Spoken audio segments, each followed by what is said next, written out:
Okay, well, welcome to the second video looking at writing reports for the Cambridge English Advanced or CAE exam. If this is the first time you've watched one of these videos, it's a good idea to look at lesson 1 first. It's called Ideas for Content, and we came up with some ideas for the content of a typical report.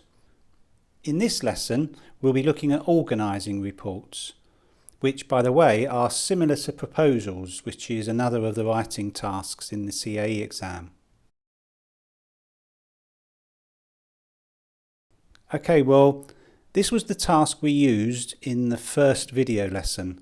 The tasks taken from the CAE handbook, which you can find on the Cambridge English website.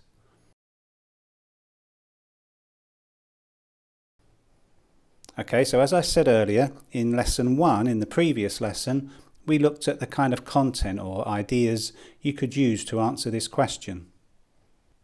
As far as achievements are concerned, we thought we could say something about fitting in with the team, something about knowing our responsibilities, and maybe something about managing the changeover from the previous post holder. So there's 3 possible ideas we can use for the achievements. Now, in terms of problems, we thought we could look at particular software you may have to use in a new job. This often happens when you start work for a new company. And also maybe dealing with customers. So there's 2 concrete ideas you could use for potential problems that you face in the new job. I also suggested maybe coming up with a specific issue of your own if you didn't like either of these ideas. Then the question asks us to identify the training needs that we may have. Now, this obviously has to be related to the problems that we've faced in the job so far. And we thought we could say something about training opportunities within the company that may exist, as well as external training providers. So these are some ideas for an example answer. Now let's look at how we could organise all this so it looks like a nicely laid out report. Well, I think this fits into a 5-paragraph model.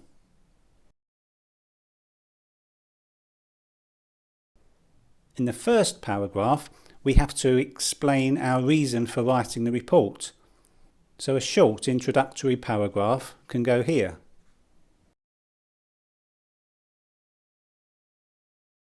Then, of course, we need a paragraph describing our achievements.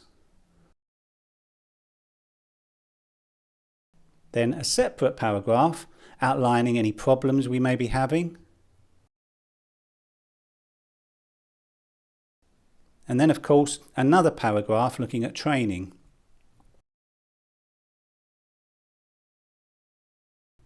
Finally, I think it's useful to have a closing paragraph that acts as a kind of a conclusion.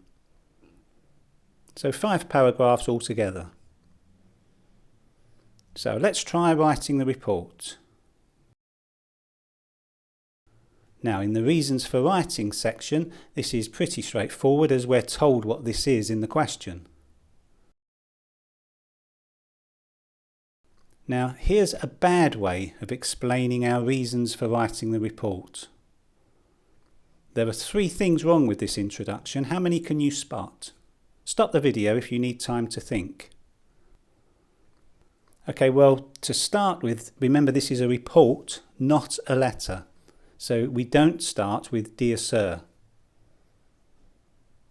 Also, a report's a formal document, so we shouldn't be using contractions like I've. This should be written in the full form, I have. Now, the third problem here relates to the content. If you think about it, the examiner is going to have nothing to assess here, as very little of the content is new. If you look carefully, it's more or less copied from the question, so there's nothing for the examiner to award marks for. So let's have a look at a better example. Now here we go. This starts with a heading, not Dear Sir. Now headings are good in reports and proposals.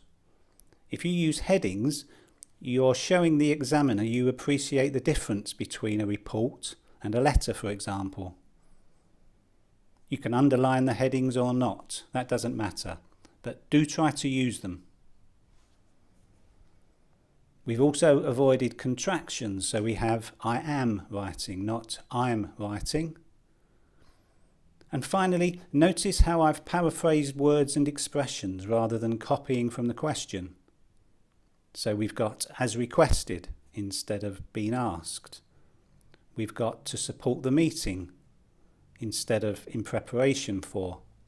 I know this isn't a synonym, of course, but it's absolutely fine in this context, as it has the correct meaning.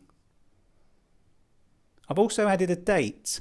Now, I know there's no mention of a date in the question, but I think this adds a bit of authenticity, and it gives me the chance to show I know a useful expression, scheduled for.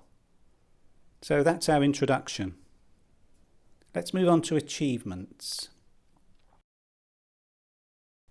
Looking at the notes, we have 3 ideas to include in this paragraph, and it would be nice to start the paragraph on a positive note. So let's have a look at an example. Okay, so we can see there's a nice opening sentence that summarises the fact that things have been going well. In general, I believe I've made a positive start to my role with the company. We then go on to give our 3 examples.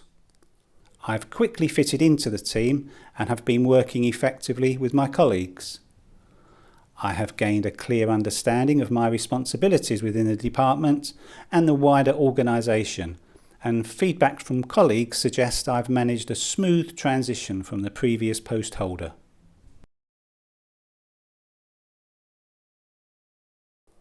Now, the first time I wrote this paragraph, I wasn't at all happy with it. I found myself repeating words like company and team too often.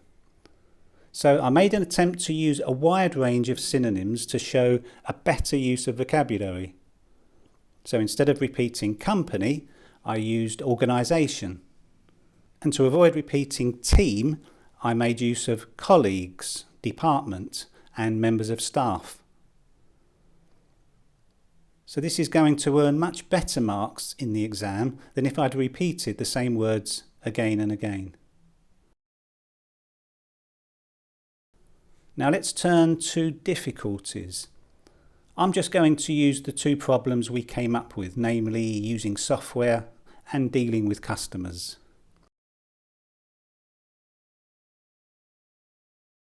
Here's my sample paragraph. So I'll read it to you. Difficulties. My role requires that I make frequent use of Microsoft Excel as well as the MIS system used within the organisation.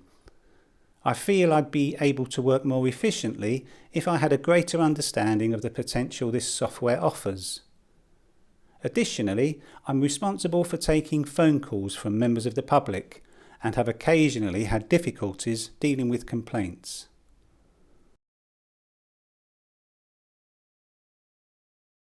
Okay, I think this deals with difficulties okay.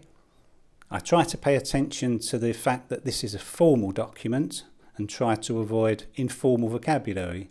So I used my role requires that instead of in my job I have to. A greater understanding is more formal than learn about. And of course, additionally, is a more formal way of saying also. So I think there's a formal tone created here. We'll look at formal language in more detail in video 3. Now let's turn to training. We decided it would be useful to divide this between in-house or in-company training and training that we could access externally.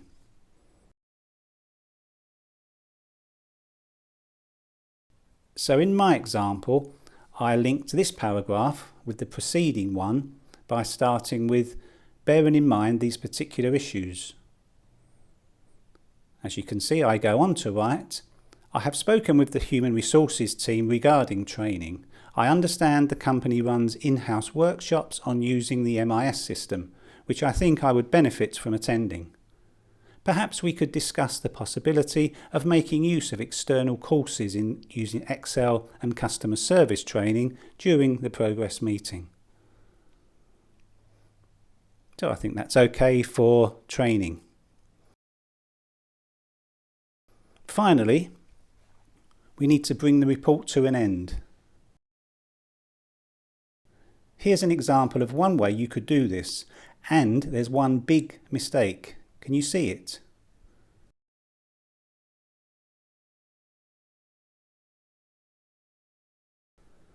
Yes, well done if you know yours sincerely, Peter Travis, shouldn't be there. Just as we don't start a report like a letter, we don't end a report like one either.